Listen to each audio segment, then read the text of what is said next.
Good morning, dear all students. How are you all?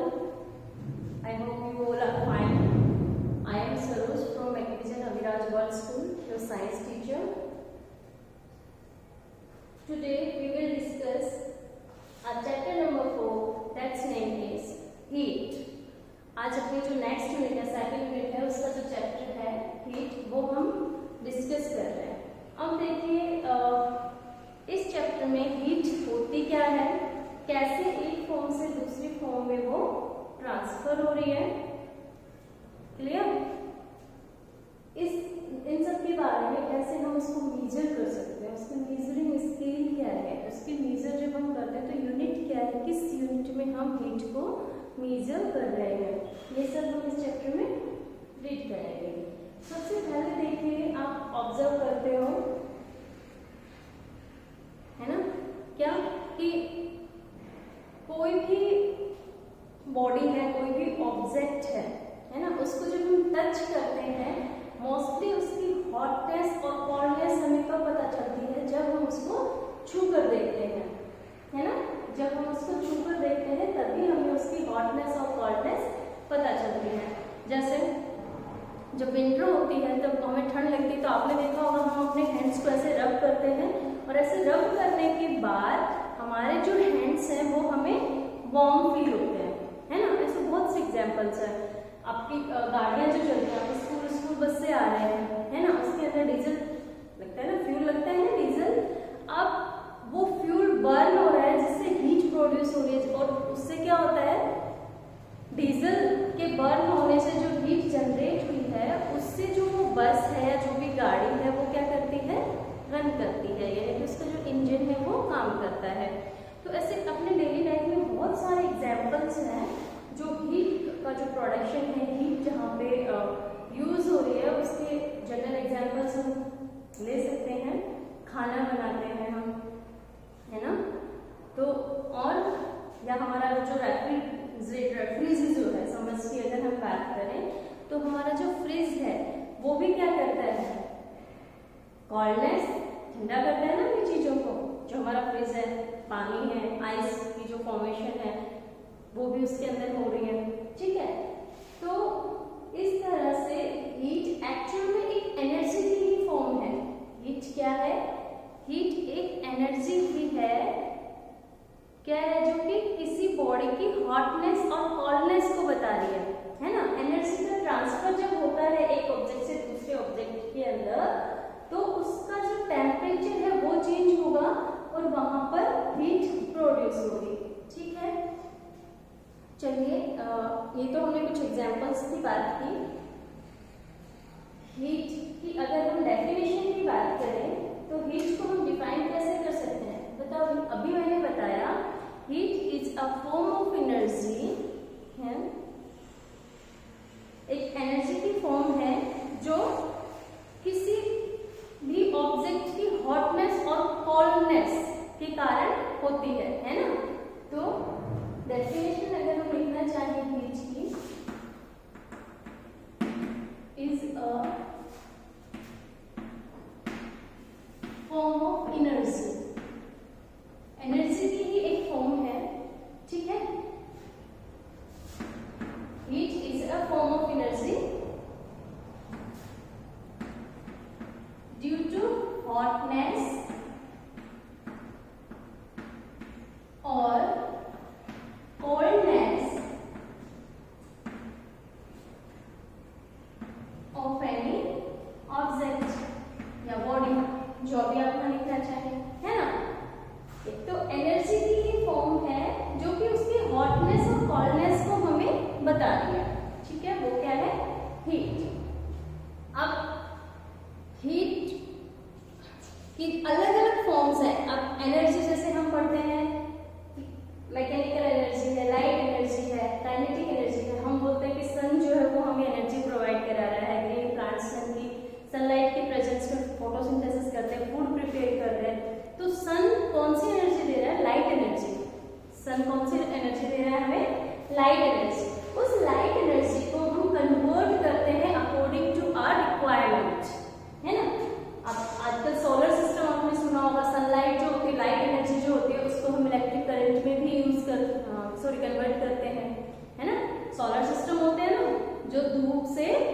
Electric current generate करने के काम आते हैं। सिलिकॉन की प्लेट्स होती हैं उस सेटअप के अंदर, ठीक है, समझ आया। तो एनर्जी जो है उसकी अलग अलग फॉर्म्स हमारे एटमॉस्फेयर में, हमारे सराउंडिंग में प्रेजेंट होती हैं, और उसमें से ही एक फॉर्म उनकी है हीट, जो कि किसी भी ऑब्जेक्ट की हॉटनेस और कोल्डनेस का जो मेजर है उसको हमें बता रही है। हीट क्या है? किसी भी बॉडी या ऑब्जेक्ट का हॉटनेस और कोल्डनेस का जो मेजर है उसे हमें बता रही है, ठीक है। और है एक्चुअल में क्या? ये एनर्जी। क्लियर? उसके बाद अगर हम इसके जब कोई बॉडी, अच्छा एक चीज, कोई भी ऑब्जेक्ट हमें कोल्ड कब लगेगा? भाई आप आइसक्रीम को टच करते हो, आपको आइसक्रीम कैसे लगती है? ठंडी लगती है ना। जैसे हम उसको हाथ लगाते हैं बहुत कोल्ड लगती है, बहुत कूल सा फील होता है। क्यों होता है? किस कारण होता है? क्योंकि जो हमारे बॉडी का जो टेम्परेचर होता है वो उस जो आइस है उससे ज्यादा है ना। समझ आया? तो हमारा जो बॉडी टेम्परेचर है, हमारे जो बॉडी से एनर्जी है वो उस आइस की तरफ फ्लो कर रही है, हम उसको दे रहे हैं, इसलिए हमें वो ठंडी लगती है, बिल्कुल कोल्ड लगती है, ठीक है। और जब आप किसी चाय का कप है या फिर आपका सूप बाउल है या फिर आपके दूध का गिलास है जिसके अंदर हॉट मिल्क है ना, आप उसको जब टच करते हैं तो आपको हॉट फील क्यों करता है? क्योंकि उसका जो टेम्परेचर है वो हमारी बॉडी के टेम्परेचर से ज्यादा है। तो देखो कोल्डनेस के अंदर जो हीट का फ्लो होता है, कोई चीज हमें ठंडी लग रही है, वो क्यों लग रही है? कोई भी चीज हमें ठंडी लग रही है, उसका रीजन है कि heat flow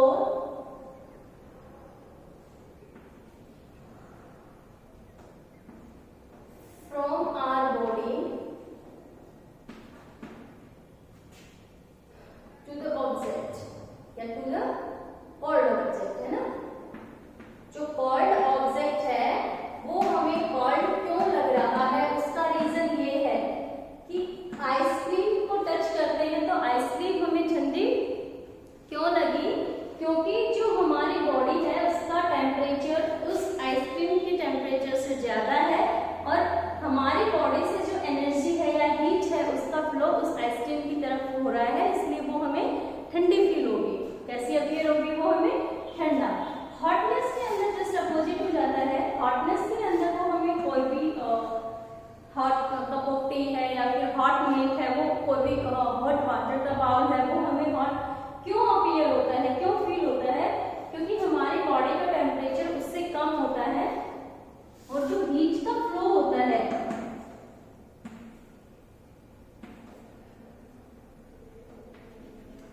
heat flow from the hot object to our body.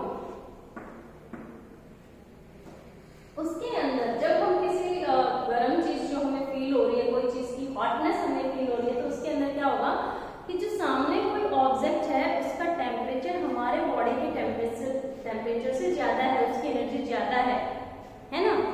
और अब वहां पर उस एनर्जी का ट्रांसफर हो रहा है उस हॉट ऑब्जेक्ट से हमारी तरफ, इसलिए वो हमें कैसा फील हो रहा है? हॉट। आई थिंक समझ आया होगा आप सबको। ये हीट जो होती है वो एनर्जी की ही एक फॉर्म होती है ना। और किस कारण होती है? हॉटनेस और कोल्डनेस। अब कोई भी ऑब्जेक्ट ठंडा है, गर्म है ना, कोल्ड है या फिर हॉट है, वो हमें क्यों अपीयर होता है, क्यों फील होता है? क्योंकि दोनों बॉडीज के जो और ऑब्जेक्ट है उसके कंपैरिजन में हमारे बॉडी का टेम्परेचर ज्यादा है ना। जब हम उसको टच करते हैं तो हमारी बॉडी से जो एनर्जी है वो हीट है जो उस कोल्ड ऑब्जेक्ट की तरफ फ्लो कर रही है, इसलिए वो हमें ठंडा लगता है, ठंडा अपीयर होता है। इसका जस्ट वाइस वर्सा होता है किसमें?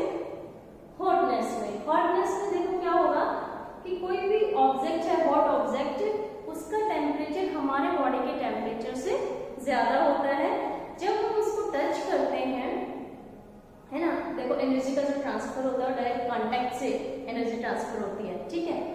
अब जब हमने उसको टच किया तो उसका जो एनर्जी थी वो या हीट थी वो हमारी बॉडी की तरफ फ्लो करती है, उसका direction object to our body, इसलिए वो हमें गर्म लगेगा। ठीक है, यहाँ तक किसी को कोई प्रॉब्लम? आई होप समझ आ गया होगा। ये तो हमने बात की कि जो कोल्ड ऑब्जेक्ट्स हैं या हॉट ऑब्जेक्ट्स हैं वो हमें हॉट या कोल्ड क्यों अपीयर हो रहे हैं। दूसरा, हम यूनिट्स की अगर हम बात करें, यूनिट ऑफ हीट, हीट को मेजर करने की जो यूनिट्स होती हैं उनकी हम बात करें तो हीट को जो मेजर करते हैं किसमें करते हैं बताओ भी, सुनते हैं ना हम, कैलोरी, किलो कैलोरी, है ना। तो unit of heat, unit of heat, heat की यूनिट होती है केल्विन। इसको हम ऐसे भी लिखते हैं CAL। केल्विन को कैसे लिखते हैं? CAL। ठीक है। दूसरा किलो कैलोरी। अब देखो किलो कैलोरी किसी का ही लार्ज फॉर्म है, जैसे ग्राम होता है, उसके बाद किलोग्राम होता है, मीटर होता है, उसके बाद किलोमीटर होता है, ऐसे ही ये है kilo calorie.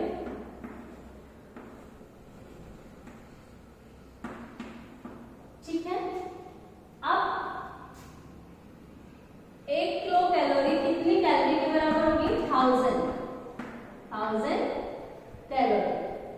1 kilo calorie is equals to 1000 calorie. ये तो है ऑर्डर यूनिट कैलोरी की, है ना। ये क्या है? Order unit. SI यूनिट की स्टैंडर्ड यूनिट की अगर हम बात करें, SI यूनिट स्टैंडर्ड इंटरनेशनल जो यूनिट होती है कैलोरी की, वो होती है जूल। कैलोरी की हीट की यूनिट क्या होती है? जूल। SI यूनिट क्या है? Joule, JOULE।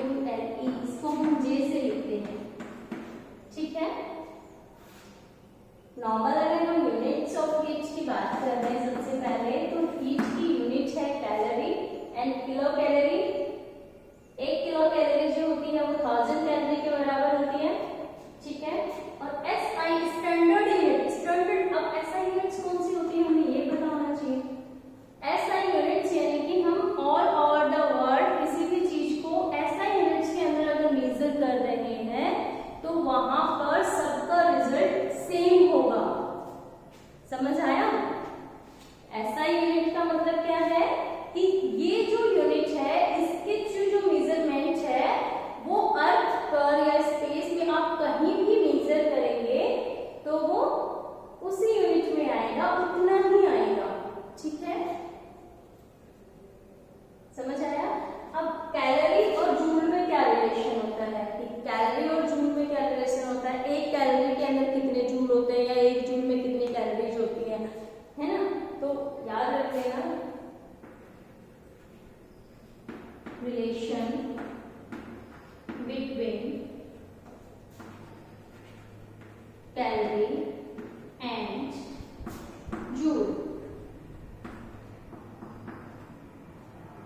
Relation between calorie and joule.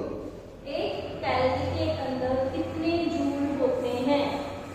एक कैलोरी में कितने जूल होते हैं?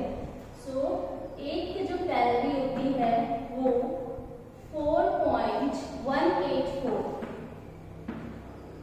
जूल के इक्वल होती है। यहाँ पे देखो शॉर्ट फॉर्म लिखी है मैंने कैलोरी की। मैंने बताया कि आपको कैलोरी को हम CL से रिप्रेजेंट करते हैं और जूल को हम J से रिप्रेजेंट करते हैं। तो जो 1 कैलोरी होती है वो इक्वल होती है 4.184 जूल। 4.184 जूल। अब देखो ये तो 1 कैलोरी के इक्वल हो गया। अब आपसे कोई पूछे, मैं ही जो क्वेश्चन करती हूँ कि 1 kilo calorie, 1 kilo calorie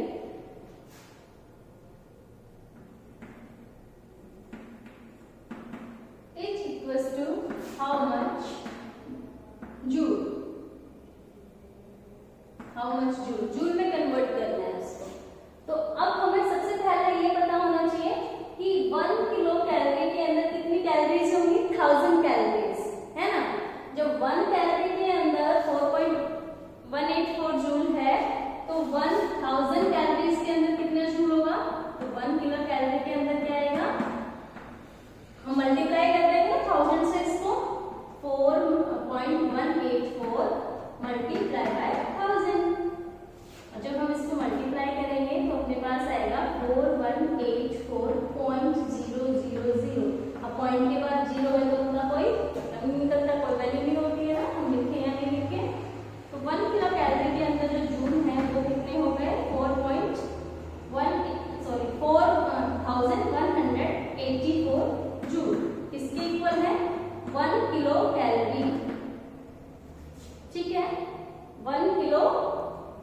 calorie किसके इक्वल होगी, कितने जूल होंगे, 4184 जूल्स।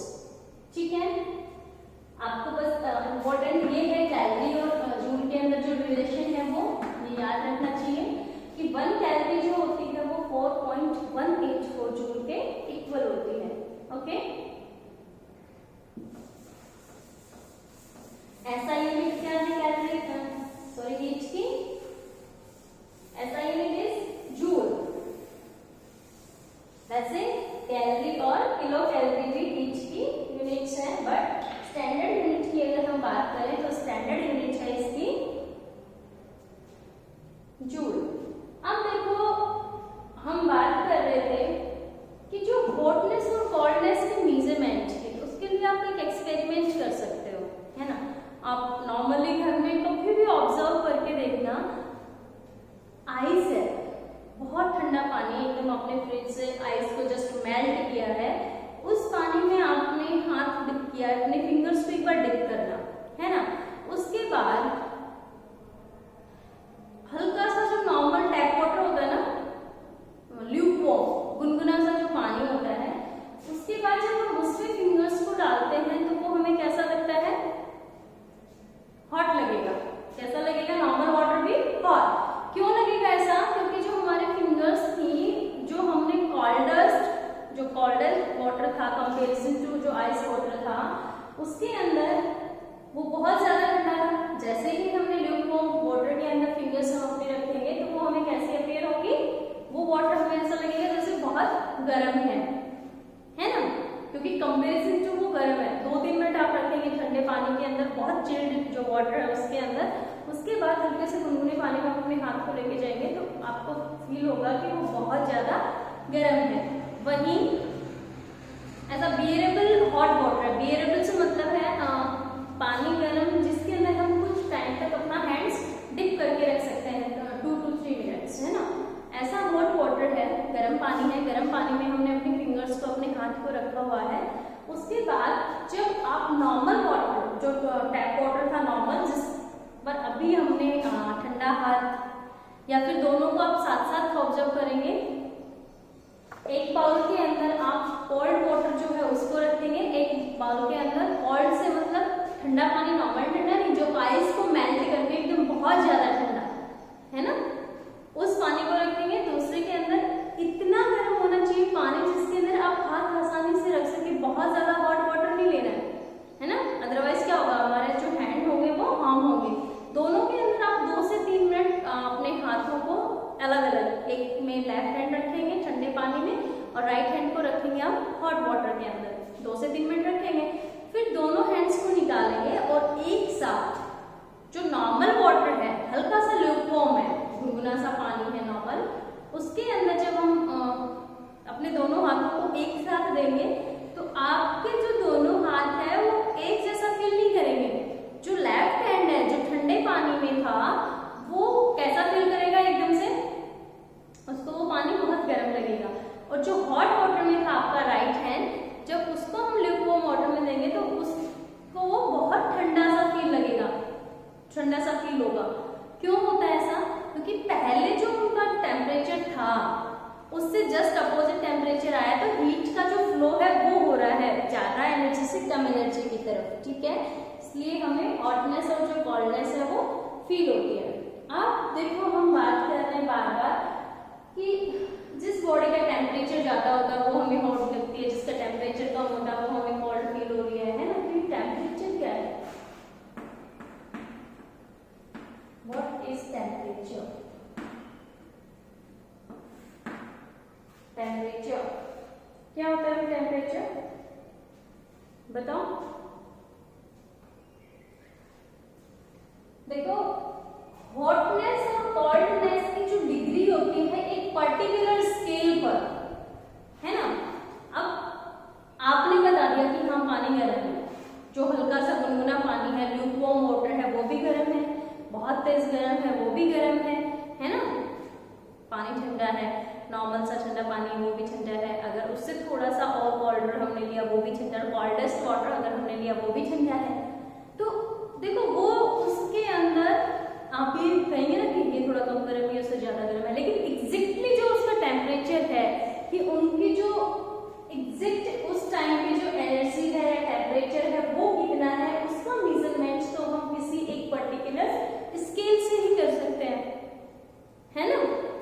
पर्टिकुलर स्केल पर ही कर सकते हैं ना, उसकी हॉटनेस और कोल्डनेस का जो मेजरमेंट है वो, तो वही चीज है किसी भी ऑब्जेक्ट की या किसी भी लिक्विड की हॉटनेस या कोल्डनेस का जो मेजरमेंट होता है एक पर्टिकुलर स्केल पर, वो उसका क्या कहलाता है, टेम्परेचर। ठीक है, क्या कहलाएगा, किसी भी लिक्विड या किसी भी ऑब्जेक्ट का हॉटनेस या कोल्डनेस एक पर्टिकुलर स्केल पर क्या है, टेम्परेचर। तो डेफिनेशन अगर हम लिखना चाहें तो लिखेंगे the degree of hotness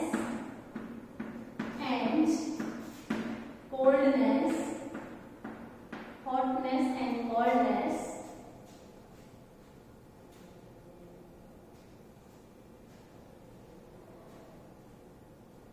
of an object, the degree of hotness and coldness of an object on a particular scale or chosen scale, है ना, particular scale is called temperature, is called temperature। Temperature देखो actual में है तो किसी भी object की hotness और कोल्डनेस ही, लेकिन एक पर्टिकुलर मेजरमेंट, एक पर्टिकुलर डिग्रीज के अंदर, जैसे हम लेंथ को स्केल से मेजर करते हैं कि इतना सेंटीमीटर इतना मीटर है ना, ऐसे ही किसी पर्टिकुलर स्केल पर इस हॉटनेस और कोल्डनेस का जो रिजल्ट होता है, जो मेजरमेंट होता है, वो क्या है, टेम्परेचर। अब जो टेम्परेचर है उसकी जो स्केल है, हमने स्केल की बात की, तो ये जनरली हम 3 स्केल्स यूज करते हैं टेम्परेचर को मेजर करने के, सेल्सियस स्केल है ना, दूसरा है फ़ारेनहाइट स्केल, दूसरा कौन सा है, सेल्सियस स्केल, उसके बाद है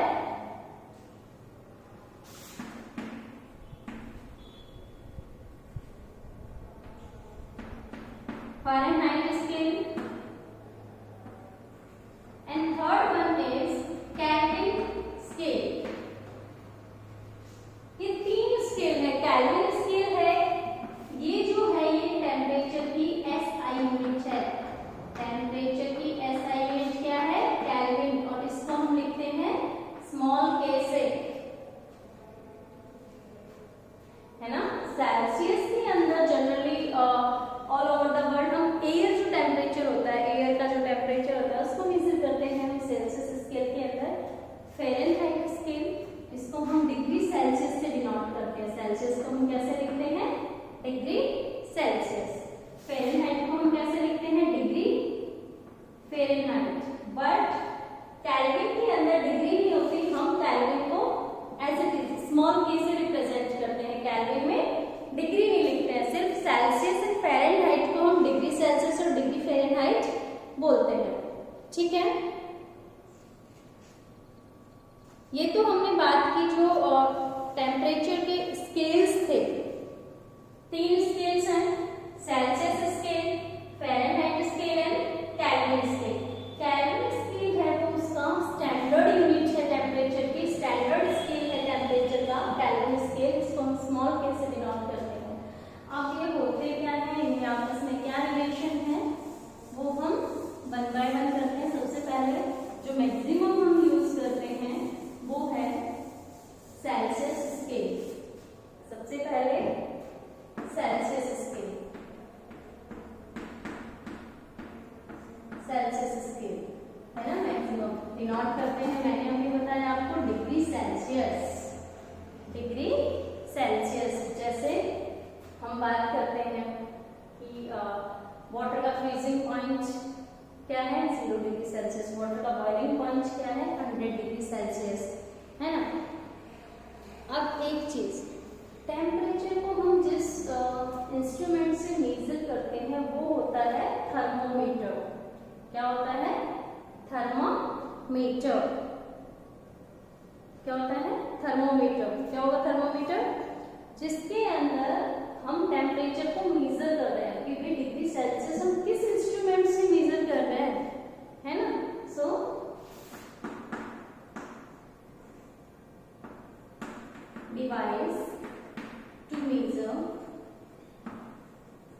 temperature is called device to measure temperature is called thermometer. Thermo, देखो थर्मो और मीटर दो वर्ड इसके अंदर है। थर्मो, थर्मो वर्ड जो आता है वो आता है टेम्परेचर के लिए। किसके लिए आता है? टेम्परेचर के लिए थर्मो वर्ड। मीटर मतलब मेजरमेंट, मीटर मतलब मेजरमेंट। टेम्परेचर का मेजरमेंट जो करता है उस डिवाइस को हम बोल रहे हैं थर्मोमीटर। ठीक है। अब जो थर्मोमीटर होते हैं वो कई तरह के होते हैं, उनका क्लासिफिकेशन भी हम पढ़ेंगे। सबसे पहले हम डिग्री सेल्सियस की बात कर लेते हैं। डिग्री सेल्सियस को डिग्री सेल्सियस जीरो, छोटा जीरो यानी कि पावर में, जैसे हमें लिखना है 1 डिग्री सेल्सियस, मुझे लिखना है 1 डिग्री सेल्सियस, तो उसको मैं पूरा ऐसे ना लिख के, शॉर्ट फॉर्म भी इसकी है, उसको हम कैसे लिख सकते हैं 1 की पावर 0 और फिर उसके साथ कंप्लीटली सी 1 डिग्री सेल्सियस ऐसे लिखेंगे। ठीक है। जब हमें डिग्री फ़ारेनहाइट लिखना होता है तो भी हम ऐसे लिखते हैं। इसको अगर हमें फ़ारेनहाइट लिखना होगा, फ़ारेनहाइट अगर हमें इसको लिखना होता तो भी हम यही लिखते 1 डिग्री फ़ारेनहाइट, एफ लिख देते हैं उसकी जगह, है ना। लेकिन अगर हमें इसको केल्विन स्केल पर लिखना होता, इस पर लिखते हैं हम उसको केल्विन स्केल पर।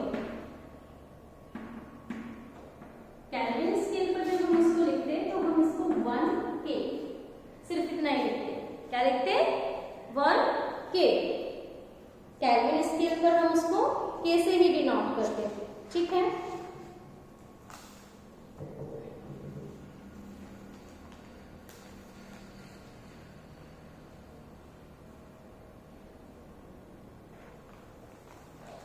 देखिए, अब रिलेशन की अगर हम बात करें, इनके अंदर जो तीनों स्केल्स हैं इनके बीच में क्या रिलेशन होता है कि 1 डिग्री जो होता है कितने फ़ारेनहाइट के बराबर होता है, या फिर 1 डिग्री जो होता है कितने केल्विन के बराबर होता है ना। तो सबसे पहले हम डिग्री सेल्सियस और केल्विन के रिलेशन की बात करें तो 0 डिग्री सेल्सियस जो होता है 273 केल्विन के इक्वल होता है। समझ आया? 0 डिग्री सेल्सियस 273 केल्विन के बराबर होगा। क्लियर? अगर यहाँ पर 100 डिग्री सेल्सियस है तो इट मीन्स क्या होगा? 273 तो है ही प्लस 100 यानी कि 373 केल्विन और 100 डिग्री सेल्सियस इक्वल होंगे। ये रिलेशनशिप होता है सेल्सियस और केल्विन में, याद रखना। 0 डिग्री सेल्सियस 273 केल्विन, इसको हम जनरली ये लिखते हैं। एक्चुअल जो इसकी रीडिंग होती है वो होती है 0 डिग्री सेल्सियस 273.15 केल्विन। तो 15 को हम नेगलेक्ट कर देते हैं, नहीं लिखते हैं। हम जो बड़ा बड़ा लिखते हैं वो लिखते हैं 273 केल्विन। ओके। अब देखो,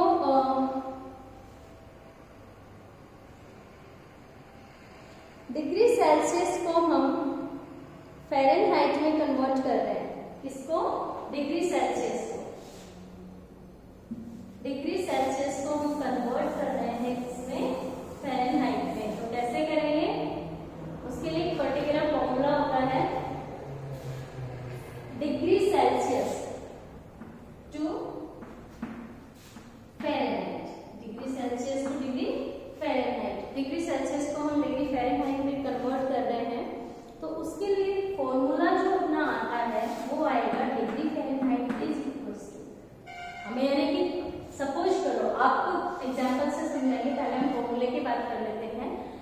आपको कोई भी टेम्परेचर डिग्री सेल्सियस में दिया हुआ है और हम कहते हैं उसको आपको डिग्री फ़ारेनहाइट में कन्वर्ट करना है। तो उसके लिए फॉर्मूला होता है कि जो भी आपको डिग्री सेल्सियस दिया हुआ है टेम्परेचर, उसको मल्टीप्लाई आप करोगे किससे?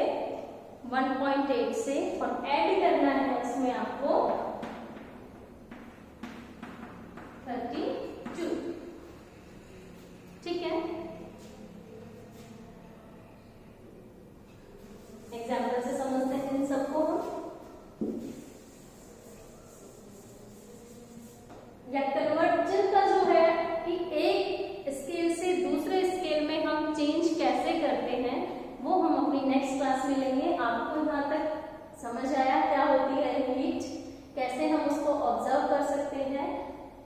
टेम्परेचर क्या होता है, उसको मेजर करने के कौन कौन से स्केल हैं, हीट की यूनिट क्या है, एसआई यूनिट क्या है, कैलोरी और जूल में रिलेशन क्या है, उन सब के आंसर्स आपको आने चाहिए, ये सब कंसेप्ट आपको आना चाहिए। Okay, thank you.